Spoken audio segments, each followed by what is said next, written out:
Assalamualaikum warahmatullahi wabarakatuh. Perkenalkan, saya Denis Tia Maulidin. Saya tim GLS Nesaci yang mengikuti program Talenta Gerulis Jabar tahun 2023. Saya akan mendongeng kisah Uwais Al-Qarni. Pada zaman Nabi Muhammad SAW, ada seorang pemuda yang tidak pernah lalai dari membaca Al-Quran dan sangat berbakti kepada orang tuanya. Pakaiannya hanya 2 helai saja, sangat lesuh dan tidak pantas untuk dipakai, sehingga banyak orang yang tidak memperhatikannya. Pemuda ini jika bersumpah demi Allah, pasti terkabul. Dia adalah Uwais Al-Qarni. Beliau tidak dikenal dan miskin, serta banyak orang yang menertawakan, mengejeknya, bahkan menuduhnya sebagai pencuri, dan masih banyak lagi tuduhan yang dilemparkan kepadanya. Pemuda dari Yaman ini sudah lama menjadi yatim. Uwais Al-Qarni telah memeluk Islam pada masa negeri Yaman, mendengarkan dakwah Nabi Muhammad SAW yang telah membuka pintu hati mereka untuk menyembah Allah Subhanahu wa Ta'ala yang Maha Esa, yang tidak ada sekutu baginya. Peraturan-peraturan yang ada di dalam agama Islam menarik hati Uwais. Banyak teman-temannya yang memeluk Islam pergi ke Madinah untuk mendengar secara langsung dakwah dari Nabi Muhammad SAW. Hati Uwais juga tergoda untuk pergi ke Madinah dan bertemu langsung dengan Nabi Muhammad SAW. Akan tetapi Uwais tidak mampu karena ia tidak mempunyai bekal yang cukup untuk pergi ke sana. Apalagi Uwais juga harus menjaga ibunya. Hari berganti demi hari dan musim pun berlalu. Kerinduannya terhadap baginda Nabi Muhammad SAW tidak terbendung lagi. Akhirnya pada suatu hari Uwais mendekati ibunya, mengeluarkan isi hatinya dan memohon izin kepada ibunya agar mendapatkan izin untuk menemui Nabi Muhammad SAW di Madinah. Sang ibu pun merasa terharu mendengar cerita dari anaknya. Beliau mengerti perasaan Uwais dan berkata, "Pergilah wahai anakku, temuilah Nabi di rumahnya. Dan apabila sudah bertemu, segeralah engkau kembali pulang." Dengan perasaan yang sangat gembira, Uwais berkemas untuk pergi ke Madinah. Sesudah bersalaman dengan ibunya yang tercinta, berangkatlah Uwais menuju ke Madinah yang jaraknya hampir 400 km dari Yaman. Dengan perjalanan yang cukup lama, akhirnya Uwais telah sampai di kota Madinah. Segeralah ia pergi ke rumah Nabi Muhammad SAW. Diketuknya pintu rumah itu sambil mengucapkan salam. Lalu keluarlah Sayyidina Aisyah radhiyallahu anhu sambil menjawab salam dari Uwais. Segera saja Uwais menanyakan Nabi Muhammad SAW yang ingin ditemuinya. Namun Nabi Muhammad SAW sedang tidak berada di rumah, melainkan berada di medan perang. Dalam hatinya Uwais bergolak perasaan ingin menunggu kedatangan Nabi Muhammad SAW dari medan perang. Akan tetapi ia teringat pesan ibunya yang sudah tua dan senantiasa sedang dalam kondisi yang tidak sehat untuk ia kembali pulang. Disebabkan ketaatan kepada ibunya, pesanan ibunya itu mengalahkan perasaan hati untuk menunggu Nabi Muhammad SAW. Ia akhirnya memohon kepada Sayyidina Aisyah radhiyallahu anhu untuk pulang.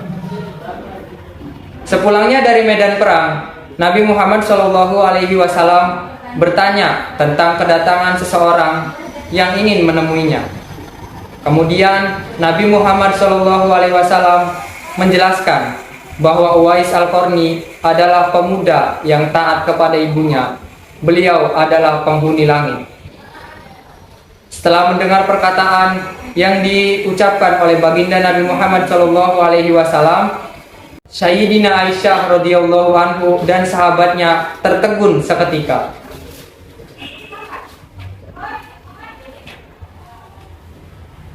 Lalu kata Sayyidina Aisyah radhiyallahu anhu, memang benar ada seseorang yang datang untuk menemui Rasulullah Shallallahu Alaihi Wasallam. Tetapi orang itu segera pergi pulang ke Yaman karena teringat akan ibunya yang sudah tua dan sakit, sehingga beliau bimbang meninggalkan ibunya berlama-lama. Rasulullah Shallallahu Alaihi Wasallam bersabda, jika engkau ingin bertemu dengan Uwais Al-Qarni, ketahuilah bahwa ia mempunyai tanda putih di tengah-tengah telapak tangannya.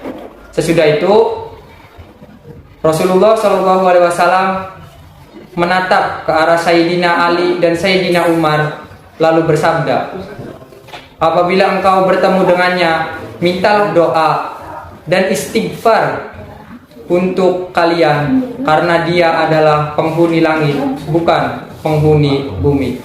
Assalamualaikum warahmatullahi wabarakatuh. Perkenalkan, nama saya Revo Mahendra dari tim GLS Nesati yang mengikuti program Talenta Pirelis Jabar 2023. Ingin melanjutkan dongeng dari Denis, kisah Uwais Al-Qarni, sang penghuni langit.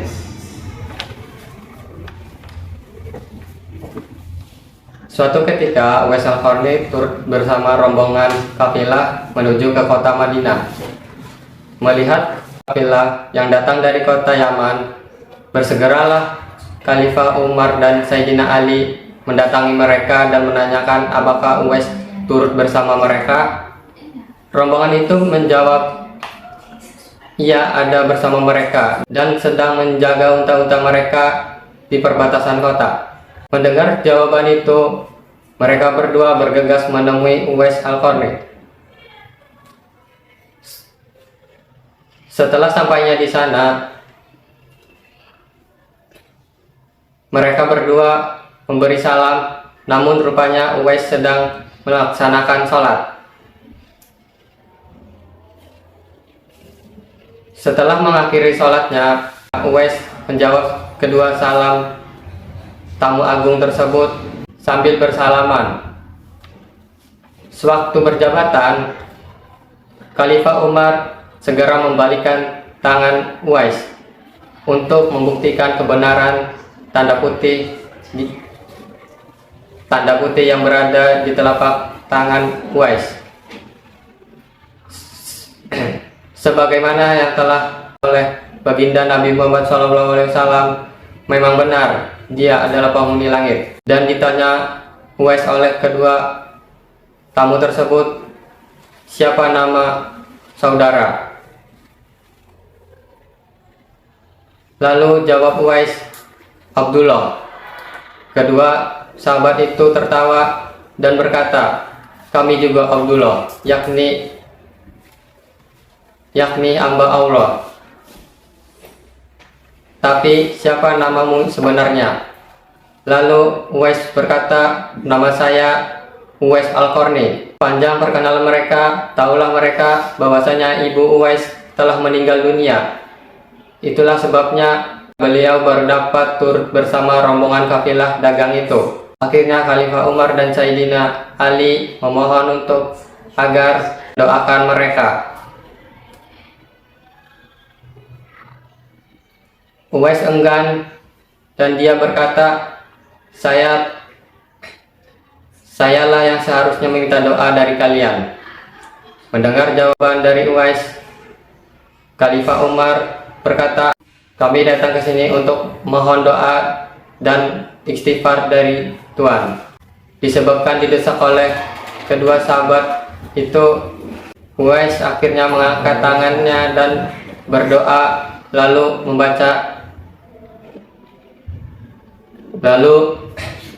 membacakan istighfar. Setelah itu Khalifah Umar berjanji untuk memberinya uang negara dari Baitul Mal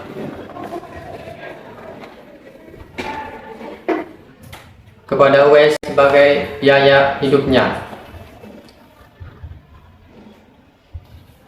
Uwais menolaknya dengan lembut dengan berkata,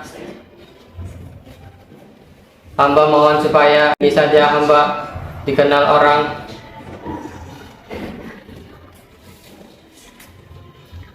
Untuk hari-hari selanjutnya biarlah hamba fakir ini tidak dikenali orang lagi. Setelah kejadian itu, nama Uwais kembali tenggelam dan tidak langsung terdengar beritanya. Beberapa waktu kemudian beredarlah kabar bahwasannya Uwais Al-Qarni telah pulang ke rahmatullah atau meninggal dunia. Anehnya pada saat dia hendak dimandikan, tiba-tiba terlalu banyak orang yang berebutan hendak memandikannya. Dan ketika hendak dibawa ke tempat pembaringan untuk dikafankan, begitu banyak orang yang menunggu untuk mengkafankannya.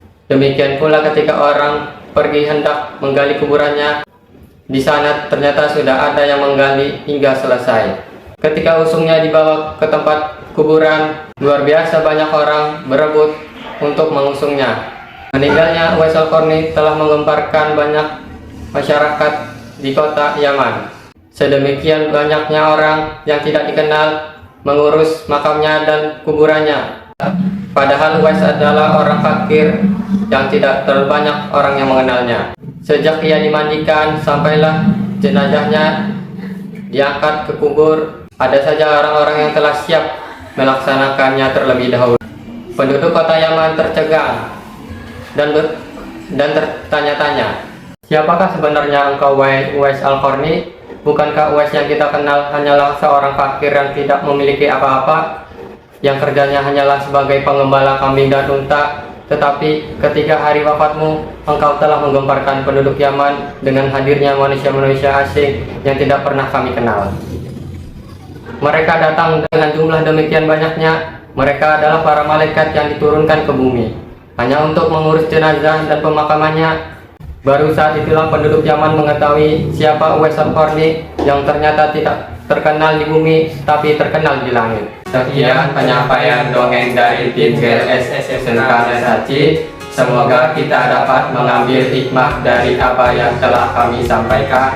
Terima kasih. Wassalamualaikum warahmatullahi wabarakatuh. Salam literasi.